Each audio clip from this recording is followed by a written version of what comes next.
Olá, seja muito bem-vindo a mais um episódio do LaserCast.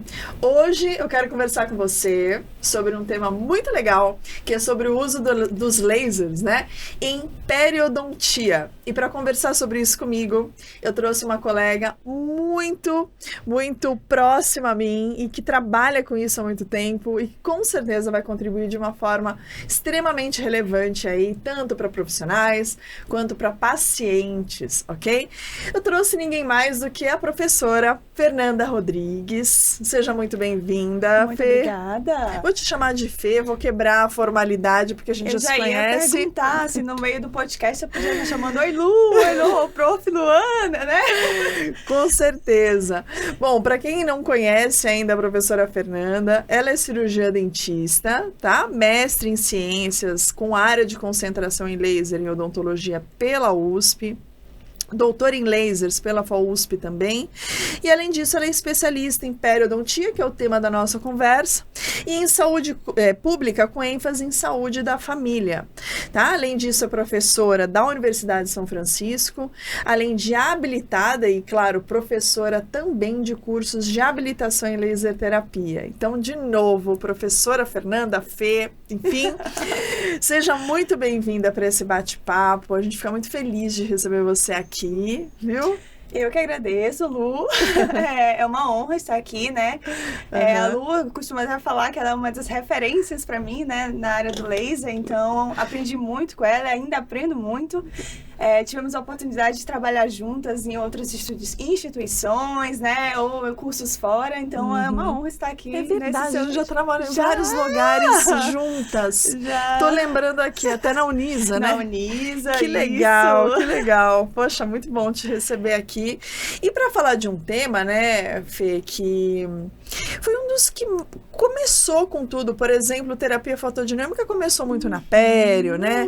Existem muitas discussões, muitos trabalhos sobre lasers em pério, então é fundamental, né? Não tinha como a gente deixar passar, né, um episódio sobre lasers em periodontia.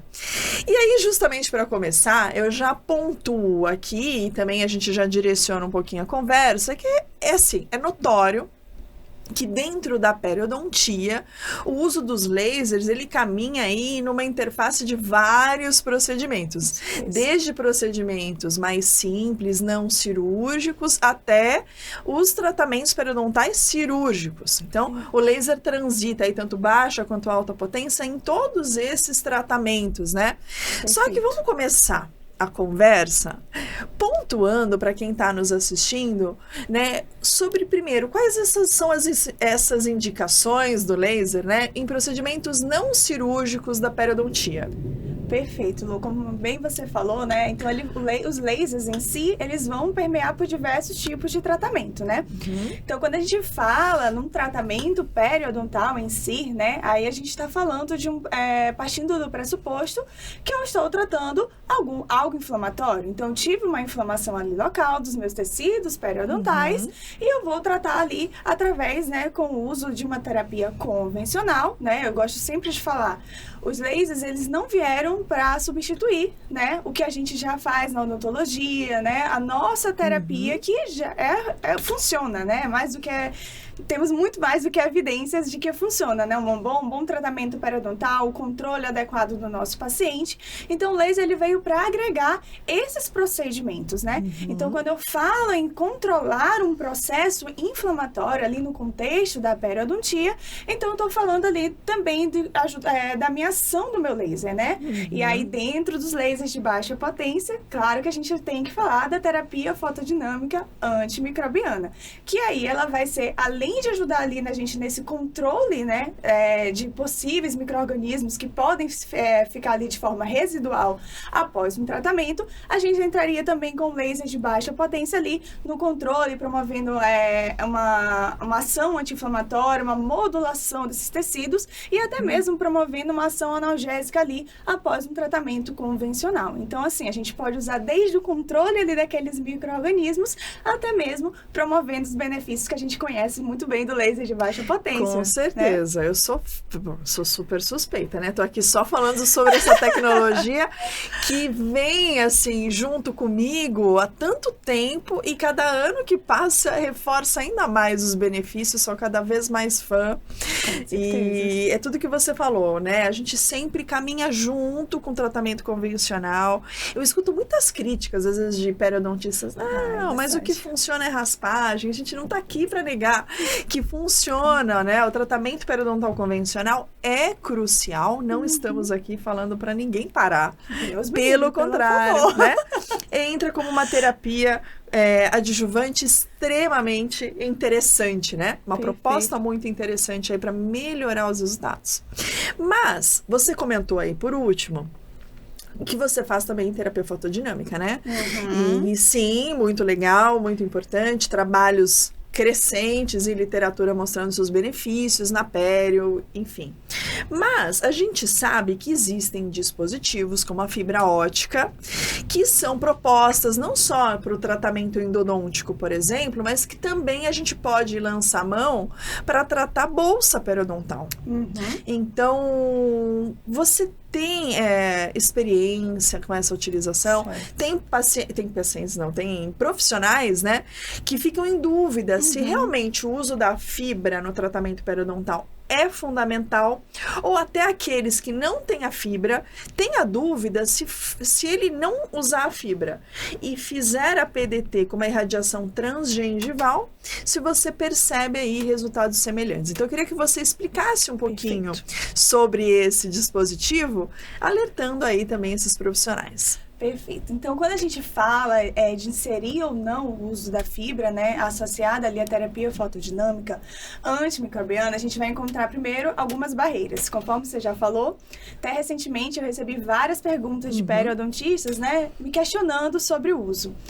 E aí, claro, a gente como pesquisadora, estudiosa da área, a gente vai atrás, né, de informações para que a gente consiga passar, né, dados baseados na literatura, né, que é o que é mais importante. Então, quando a gente faz uma pesquisa, nem que seja uma breve pesquisa nas bases de dados, o que a gente encontra? A gente encontra bastantes estudos, só que a maioria são estudos ou in situ ou algo muito restrito que a gente não considera as possíveis variáveis ali que podem conter, né, que pode estar associada ao meu paciente, né? E outra polêmica, né? Olha, mais um ponto polêmico. Outra polêmica que recentemente tem surgido é que foi recentemente, né, publicado normas, né, baseadas na Academia Europeia de Periodontia, que eles botavam mesmo assim entre linhas, né? Na verdade, nem entre linhas, eles não sugeriam o uso do laser, e aí tanto os lasers de alta quanto os lasers de baixa potência para ser usado na periodontia. E aí começou aquela confusão, né? Então, eu recebi muitos relatos a partir da publicação dessas novas normas. E aí eu fui atrás, né? Eu fiquei, não, mas a gente tem artigos também que comprovam a eficácia, conforme você bem falou no início, né? Temos artigos que comprovam, tem crescido cada vez mais o número de estudos em relação a isso, e fui ler. E aí eles colocavam assim na letrinha de rodapé, estava escrito o porquê que eles não sugeriam. E aí, adivinha? Falta de protocolos padronizados. E você, mais do que ninguém, né, quem estuda e quem trabalha com os lasers, sabe que uma das grandes causas, né, da gente ter essa confusão, de muita gente acabar desacreditando do potencial do uso dos lasers, é a falta dos protocolos. Vem dessa desorganização de cada grupo fazer aí da forma como acredita que deve ser. Perfeito. E fica uma bagunça. E olha só, eu estava falando agora, né, com uma outra convidada sobre a dosimetria para outras indicações.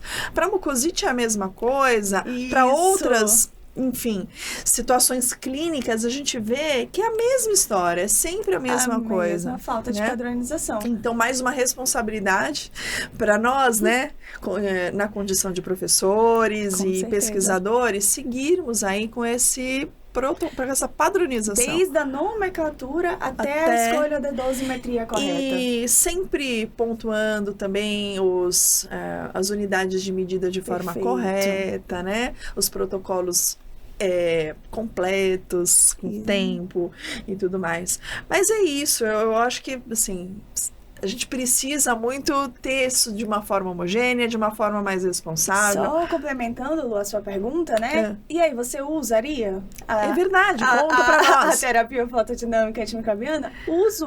Uso sim, principalmente em casos ali que eu tô vendo que eu não tô tendo uma evolução no caso do meu paciente, né? Tentei por todas as alternativas. Antes de eu pensar em, por exemplo, fazer a prescrição medicamentosa, por que não tentar uma terapia muito menos invasiva, né? Que é a terapia fotodinâmica antimicrobiana, que com excelentes resultados, apesar de ter essa controvérsia, né? Em relação aí a uso ou não uso, mas a gente tem estudos, né? Que mostram que funcionam. Então, não é também, elas estão trabalhando com algo muito empírico, que não funciona, que não tem evidência. Não é bem assim, né? A gente sabe que tem evidências e sabe que tem artigos que podem nos respaldar ali frente a essa conduta. Então, eu uso sim, em casos de pacientes que tenham bolsas residuais persistentes, né? Por que não utilizar? É algo local, né?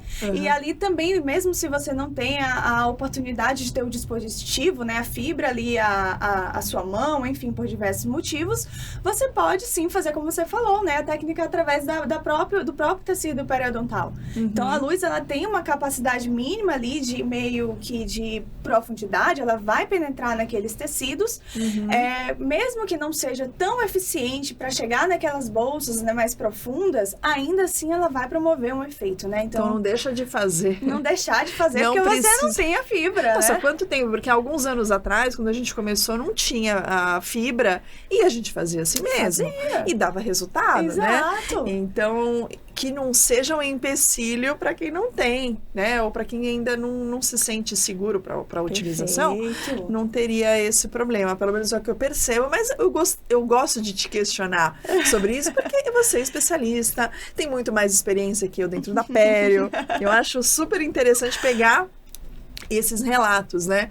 E também com relação à técnica, tá? Não só a questão da fibra entra como uma dúvida recorrente, mas um outro tema também é recorrente nas dúvidas de alunos com relação a PDT na periodontia, que é a manipulação, a forma de apresentação do agente fotossensibilizador. Que hoje o mercado nos presenteia aí com duas possibilidades, né? A gente pode tanto fazer uma colocação ali. A gente usa mais o azul de metileno, então eu vou falar mais dele, tá? O azul de metileno líquido ou gel. Perfeito. Dentro da pério, você tem alguma preferência? Como é que você vê essa utilização? Olha, não digo nem preferência. Eu gosto sempre de olhar meu paciente. Então, a escolha além da concentração e também da diferença do modo de apresentação vai depender do meu paciente. Então, às vezes, por exemplo, eu vou tratar uma bolsa residual do terceiro molar, um exemplo. Então, ali ao redor eu sei que não tem dentes, por exemplo, ele não tem um dente adjacente, né? Então, isso aí, por exemplo, se eu for utilizar o gel, por exemplo, eu sei que ali vai ser mais eficiente, porque eu consigo concentrar ali no local da minha utilização, né? Agora, por exemplo, eu vou tratar uma arcada inteira. O líquido também é muito eficiente, porque ele consegue, além de escoar com facilidade, ele também vai penetrar com mais facilidade ali naqueles tecidos. Então, isso me garante uma maior segurança de que aqueles tecidos foram corados, né, da maneira correta. Mas sempre, como eu falo, avaliar o paciente como um todo. A área que você vai irradiar, a área que você vai conseguir produzir essa terapia é importante, para que você perceba se há ou não uma necessidade ali de um escoamento, né, de um líquido ou líquido, ou gel, o tipo de concentração, né? Não sei se você costuma usar essa regrinha, a regrinha que eu costumo trabalhar é assim. Então, conta. Concentração, olha, segredo, brincadeira. Concentrações maiores, né? Geralmente eu uso em áreas que não tem nenhum competidor ali local. Então, uma área que não tem muito exudato, é uma área que não tem um sangue ali, se tiver coisas mínimas, né? Bem controlado. Então, a gente pode usar, nesse caso, na verdade, trocando. Peraí. Menos concentrado. Menos concentrado. Em concentrações maiores, aí eu vou utilizar onde tem, né, esses competidores pelo locais. Controle de umidade mesmo. E na perfeito. é difícil o controle de umidade. Nossa. Não tem nem como comparar um herpes, Não. com uma região que a gente tem ali o tempo inteiro fluidos, né? Interferindo no nosso resultado. É muito importante até tocar nesse assunto. Isolamento relativo, você indica? Isolamento relativo e tentar tirar o máximo de saliva possível ali para não ter essa interferência do escudo óptico, né? Que acaba formando ali através do conteúdo salivar. Então, eu sempre recomendo, sim, o máximo possível de isolamento que a gente consegue ali naquela região. Ótimo, ótimo. Então, é o que eu já faço nas outras especialidades também. Eu não condeno nem o líquido, nem o gel. Eu, particularmente, tenho uma queda um pouquinho maior para o líquido. É mesmo? Eu gosto do líquido porque atendo muito osteonecrose, osteorádio. Sim. Então, assim, dentro da minha área de maior atuação, o escoamento é muito importante. Perfeito. Só que agora eu tenho transitado um pouco na harmonização facial. Eu tenho dado, assim... Tenho tido, né, uma atuação, estou nos cursos de pós também com alunos muito... Agora os alunos têm um interesse maior pela estética.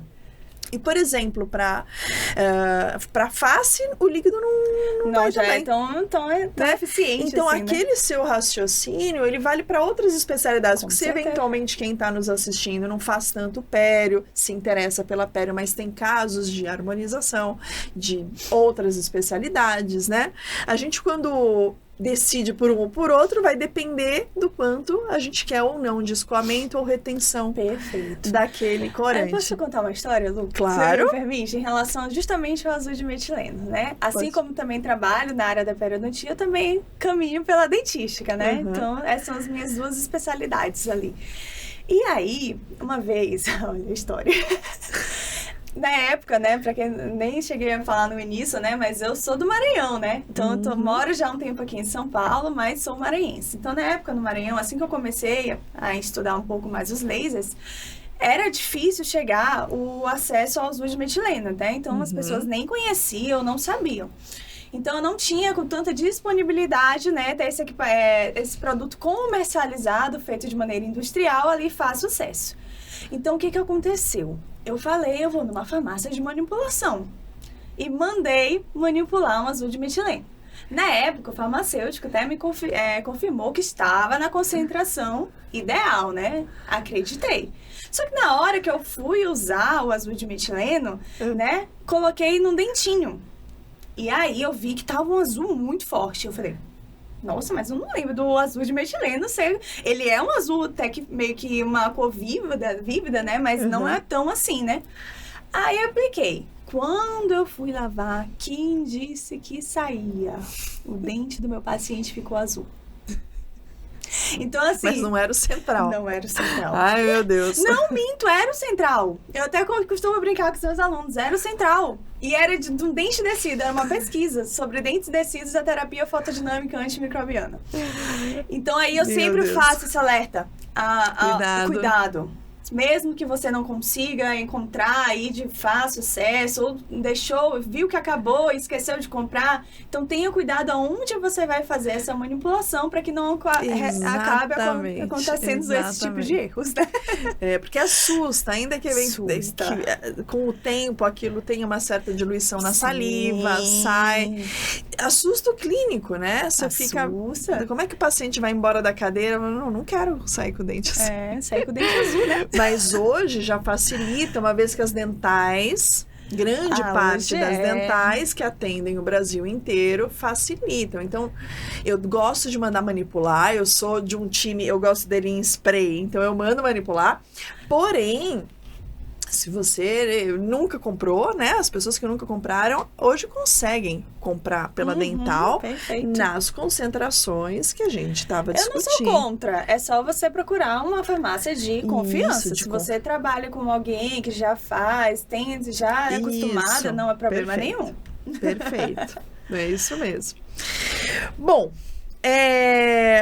seguindo, né? A gente sabe que de acordo com a literatura e com a nossa experiência clínica, a gente tem bons resultados dentro da pério, mas a questão da perda óssea sempre foi algo muito discutido, muito controverso e polêmico dentro da periodontia, né?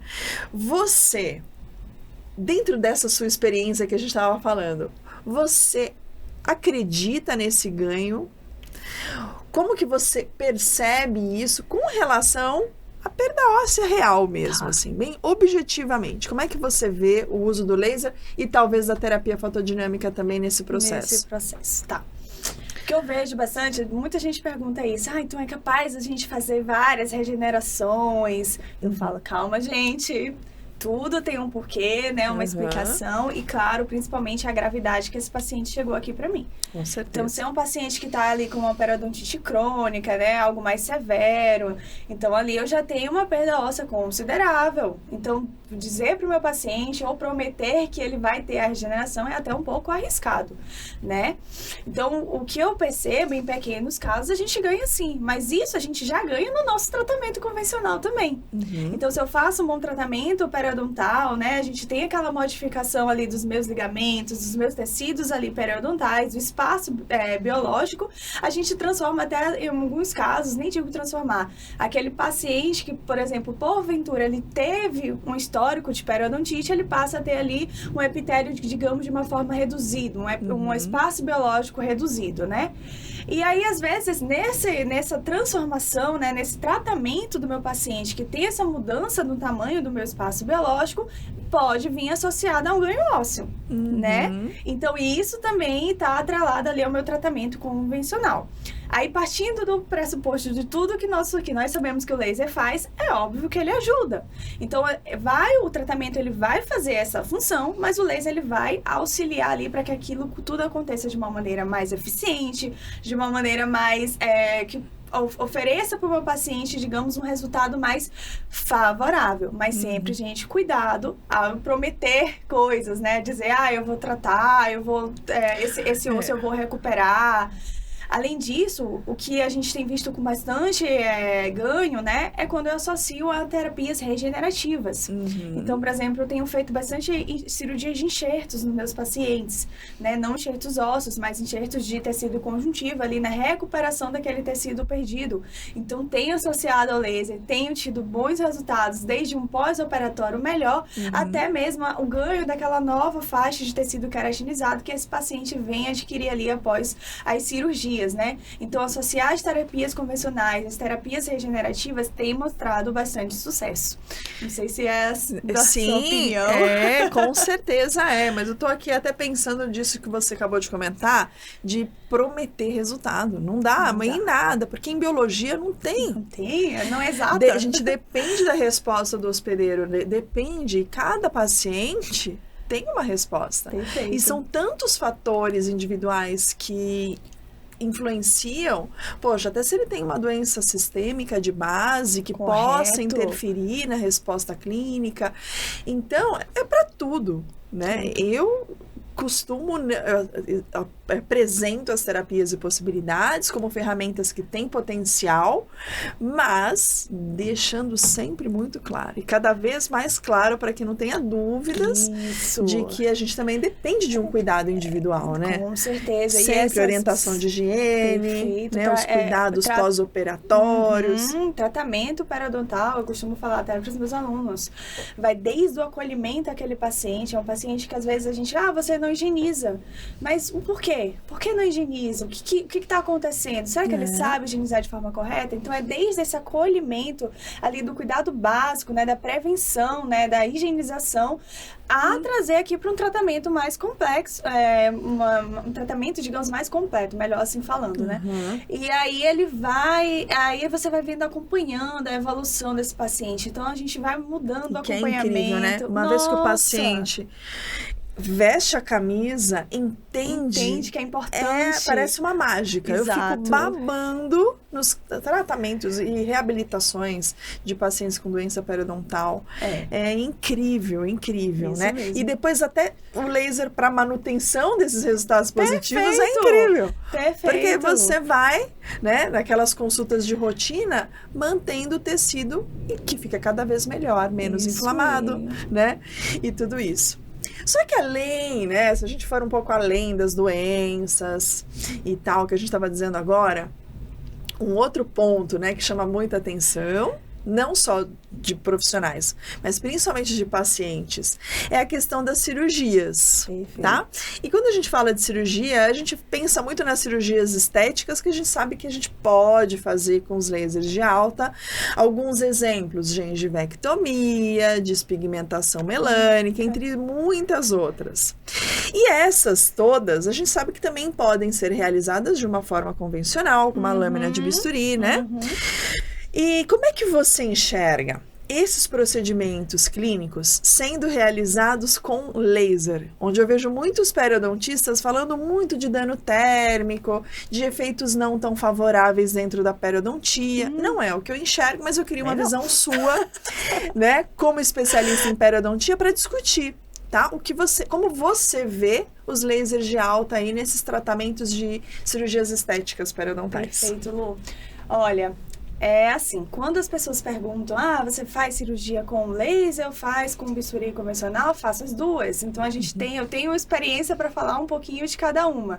Mas focando aqui no uso dos lasers, né?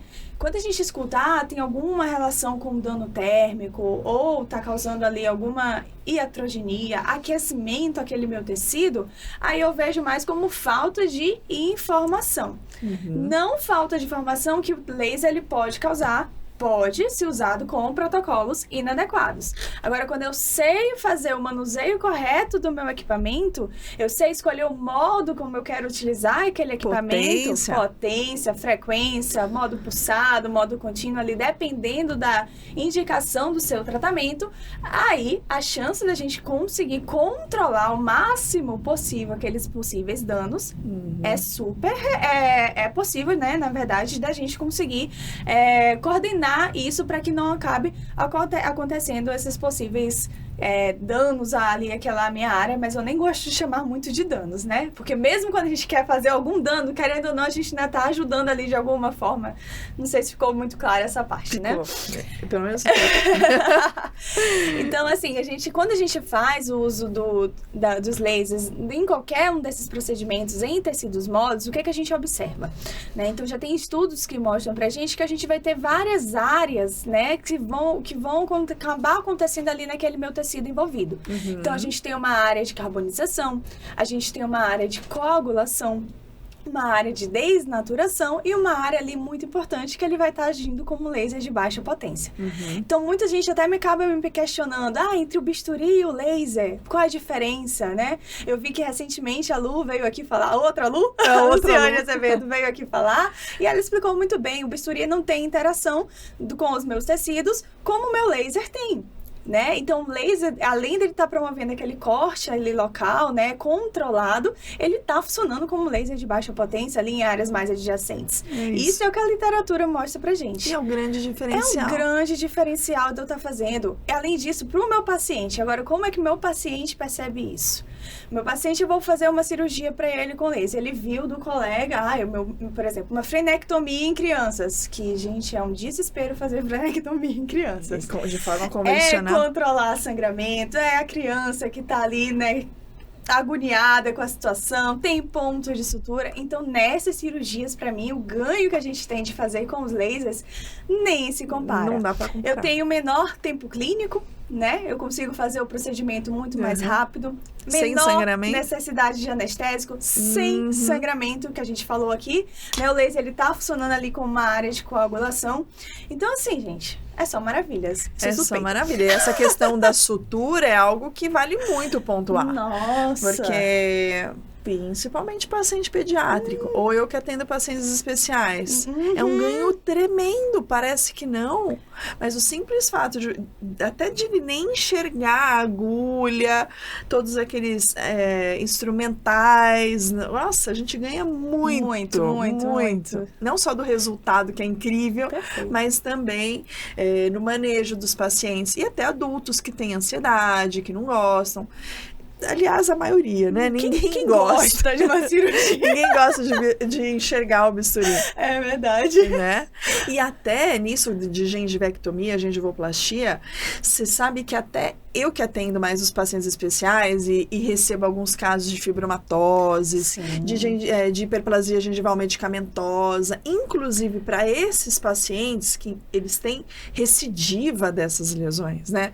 Com muita frequência. A gente com laser de alta potência melhorou muito, aumentou o intervalo entre as recidivas. A gente percebe a qualidade do tecido periodontal superior quando a gente faz com bisturi, né? Desde o bisturi ou até mesmo da maneira convencional. A gente vê ali que o tecido ele já vai formando aquele tecido na coloração, no visual, é o contexto assim geral extremamente favorável. E você manda uma mensagem de pós-operatório pro seu paciente, mas ele tá tranquilo. Nem parece que eu fiz cirurgia. Eu achei que eu ia ficar vários dias com a boca fechada, não? E sabe o que eu percebo? Porque, por exemplo, esses meus pacientes, que eles até têm maior risco de sangramento, eles sofrem mais com isso, prejudica o pós-operatório imediato, que eles ficam receosos para higienizar. Quando a gente faz com laser de alta potência, aqui pensando nos diodos, né, que tem um controle de sangramento, eles facilita a higiene no pós, e isso também, na minha opinião, é um gatilho a mais para melhora do pós-operatório e resultado final. Com certeza, né? Com certeza. Se você tem esse controle, né, e o paciente ele não sente receio ou medo de higienizar aquela área, né, então eu consigo com certeza trazer um pós-operatório melhor, controle ali de células inflamatórias, controle até das infecções oportunistas, enfim. Acho isso aí.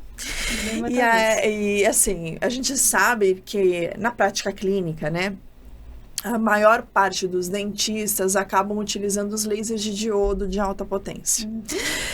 Pela facilidade, porque são lasers mais portáteis, menores, mais fácil de você levar, trazer para algum centro, outros consultórios, e também pelos valores, né? São equipamentos mais baratos. Só que não é só o laser de diodo que existe como opção de tratamento. Não. Aí, recentemente teve aí um boom, né, de profissionais que começaram a utilizar os lasers de Erbil. Houve, né, uma popularização um pouquinho maior, claro que dentro de uma classe mais favorecida. Popularização. Uma popularização entre aspas, mas assim, a gente não tinha nada e passou a ter, claro, em consultórios com maior poder aquisitivo, porque é um equipamento que continua sendo bem mais caro. Só que nós tivemos uma oportunidade muito legal, a gente já usamos mais, fizemos treinamentos com ele e tal. Temos experiência para comparar. Eu queria que você também falasse um pouco. Claro, a gente sabe que o diodo é muito bom, mas, na sua opinião, as diferenças quando a gente usa o Erbil e usa o diodo de alta potência nesses procedimentos cirúrgicos? Perfeito, Lu. Então, assim, a gente primeiro tem que entender que cada laser, ele tá ali para interagir com um tipo específico de tecido, né? Então, a minha escolha do laser que eu vou utilizar, ou o laser que eu quero comprar, dependendo aí da sua realidade clínica, do seu consultório, dos seus pacientes, a importante a escolha do laser vai depender do tipo de paciente que eu atendo. Então, se eu faço mais cirurgias em tecidos moles, é preferível que eu tenha um laser de diodo de alta potência, por exemplo.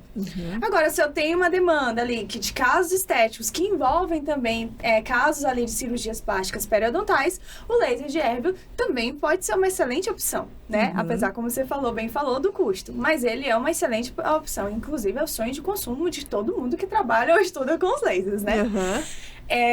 As diferenças. Então, cada laser ele vai interagir ali com um comprimento de onda específico, né? Atua num comprimento de onda específico e esse comprimento ele interage dependendo ali do tipo de tecido que você vai, né, fazer a cirurgia. Então, os lasers de diodo vão tratar muito mais tecidos pigmentados. Eles têm muito mais afinidade por tecidos pigmentados. Até por isso que ele é super indicado em cirurgia de tecidos moles. Já o meu laser de Erbil, ele vai interagir mais, por exemplo, com conteúdos como a água, a hidroxiapatita. Eles têm uma pequena interação, sim, com os tecidos moles, mas não tão quanto os meus lasers de diodo, né? E aí, pode fazer? Pode, mas eu não posso esperar um resultado igual. Então, por exemplo, numa cirurgia com laser de diodo de alta potência, eu tenho muito mais controle de sangramento, porque o laser em si, durante essa afinidade com esses tecidos, ele já vai medir hemoglobina, nosso principal pigmento, já faz o processo de coagulação. O meu laser de Erbil, por exemplo, apesar de ter pouca afinidade, né, ainda a gente pode ver a presença, assim, de pequenos sinais ali de sangramentos. Nada tão exacerbado quanto uma cirurgia convencional, mas a gente consegue ver que o pós-operatório não é tão similar ali com aquela ausência de sangramento que eu tenho no laser de diodo. O sangramento é um exemplo. Outra característica que a gente pode falar, Lu, é sobre o modo de atuação. Então, meu laser de diodo geralmente vai atuar ali por contato ao meu tecido, né? E os lasers de herb a gente já não atua por contato, né? Não tão próximo assim. Então, a gente precisa afastar um pouquinho do tecido e é a própria luz que vai fazendo aquele processo ali de corte, né? E aí, consequentemente, né, a gente tem, por exemplo, mudanças. Quando eu falo agora na questão das cirurgias plásticas periodontais, o meu desenho da minha incisão, ele não vai ser tão efetivo, por exemplo, quando eu consigo fazer com só contato. Comigo. Que bom compartilhar isso com você. Não. Porque eu acho que o dentista, ele foi muito treinado a encostar. A gente, no primeiro ano, já aprende o apoio. Apoio, a técnica correta de posicionamento. E eu, com o diodo, eu consigo certinho seguir, eu faço os pontos sangrantes, entendeu? Faz toda a eu sequência. sigo os meus pontos. Com o hérbio, parece que é tão intuitivo, a gente não é pra encostar. Vai encostar aí. Você fica naquele... Você não tem a mesma precisão. Exato. Né? Então, em cirurgias... Fica muito bom. Isso. Claro, não fica ruim. Você vai com calma, também não é assim, aleatório. Mas eu me sinto mais firme. Eu também. Que bom. Mas não contraindicando, pelo contrário, não né? Não é em contraindicação. É muito da sua habilidade também. Cada um tem uma técnica que prefere, né? Não é certo ou errado. Mas algo que você falou legal, porque, por exemplo, alguns casos de gengivectomia, você precisa também a remoção do osso. Perfeito. E aí, com o diodo, isso não é possível. Eu acho que vale você pontuar bem. É possível com hérbio, tá? Então, quando as pessoas falam de gengivectomia com laser e remover o osso, né, Fê? Fala um pouquinho sobre isso. Vamos lá. Essa também é uma pergunta que os alunos fazem com bastante, frequência, né? Prof, o caso de reincidiva, a gente não tem muita reincidiva com laser? Não sei se você já ouviu bastante. Né? Então, eu sempre falo que quem manda é a biologia. Então, se eu preciso fazer a devolução daquele espaço biológico, não tem a quantidade suficiente, vai ter recidiva. Porque você só fez a remoção do tecido, na gengiva, geralmente gengiva marginal livre, e não devolveu o tamanho adequado ali para aquele espaço biológico. Aí a gente tem recidiva porque é a maneira como o organismo encontra, né, de proteger aqueles tecidos. Agora, quando, por exemplo, eu só tenho laser de diodo, e eu preciso fazer uma cirurgia que envolve osteotomia, aí eu não indico laser de diodo. Eu faço do método convencional. Porque eu preciso abrir o retalho, eu preciso fazer a remoção óssea, e não faz sentido eu fazer só uma parte da minha cirurgia com laser, sendo que o paciente vai ser submetido aos mesmos tratamentos, bisturi, anestesia, enfim. Agora, quando eu tenho o laser de hérbio, aí a gente já muda completamente, porque eu consigo fazer a cirurgia do início ao fim, por exemplo, com o uso do laser de hérbio. Isso porque você explicou bem antes, né? O diodo, ele vai ter afinidade e absorção pelos pigmentos, melanina, hemoglobina, diferente do hérbio, que por ter afinidade por tecido mineralizado, hidroxiapatita, é por isso que tem como intervir em osso. Exatamente. Osso, dente. Né? Então, essas diferenças são fundamentais, porque senão a pessoa comprou o diodo, acha que pode irradiar, até não pode, né? Não pode ficar ali irradiando com o diodo um tecido que não é o foco, né? Perfeito. É muito legal. E aí, por fim, como passa rápido, eu queria falar mais. Mas, por fim, baseado em tudo que você já falou e tudo mais, você que tem essa experiência, tanto no manejo convencional, como com a utilização dessa tecnologia, qual que é a percepção agora do paciente? Como você vê o feedback dele? Porque muitas vezes o que é muito bom para nós não é a mesma percepção de valor para eles, né? Exato. Mas no caso dessa tecnologia, você consegue enxergar que os pacientes percebem essa vantagem? Como que é? Eu acho o máximo. Acho muito legal porque te diferencia, né? Então, por exemplo, se você mora numa cidade pequena, numa região pequena, e geralmente não é todo mundo que trabalha com laser. A gente que tem o costume de falar sempre, de estudar sempre, a gente acha que todo mundo conhece, mas não é essa a realidade. Então, muita gente ainda tem dúvidas, não sabe o que é, então isso vai te diferenciando no mercado, né? Então, o que eu percebo? Os pacientes, geralmente, quando eles atendem, nossa, hoje em dia já é possível fazer isso no consultório? Eu achei que era só em hospital, que associa muito à área médica, né? Falei, não, aqui a odontologia a gente também já faz utilização do laser. Então, o paciente te enxerga com um olhar, nossa, aquele dentista, ele tá preocupado ali com minha cirurgia, tá preocupado com a evolução dos materiais, ele tem o conhecimento. Então, isso, tipo, além de passar uma segurança para ele em relação ao procedimento, né? Ele enxerga você ali, poxa, percepção de valor, né? Toda mão de um bom profissional que se preocupa, que está estudando, que está trazendo tecnologia. Então, isso é maravilhoso. É muito legal. Eu tenho a mesma percepção, é para todos, na pele, na dentística, né?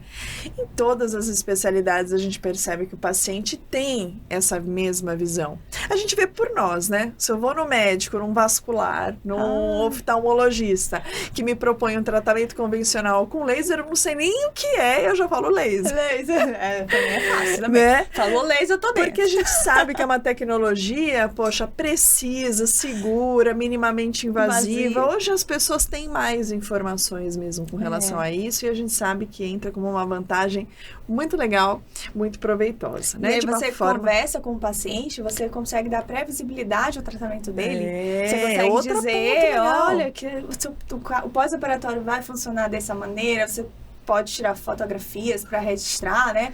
E para o paciente acompanhar a evolução do pós-operatório dele, né? Falei do que eu citei anteriormente, é um procedimento que vai requerer muito menos anestésico, então paciente que tem complicação sistêmica ali, que não pode estar usando muitos medicamentos, então assim, excelente, porque o pós-operatório dele vai ser muito mais tranquilo, às vezes... Menor necessidade de medicações, né? Às vezes você dá um analgésico ali só para controle, caso ele venha sentir algo, mas na maioria dos casos... muito tranquilo. É isso aí, muito bom. Acho que a gente conseguiu resumir os principais pontos. Foi ótimo. Né? Sem dúvida nenhuma, a gente tem mais assunto para falar.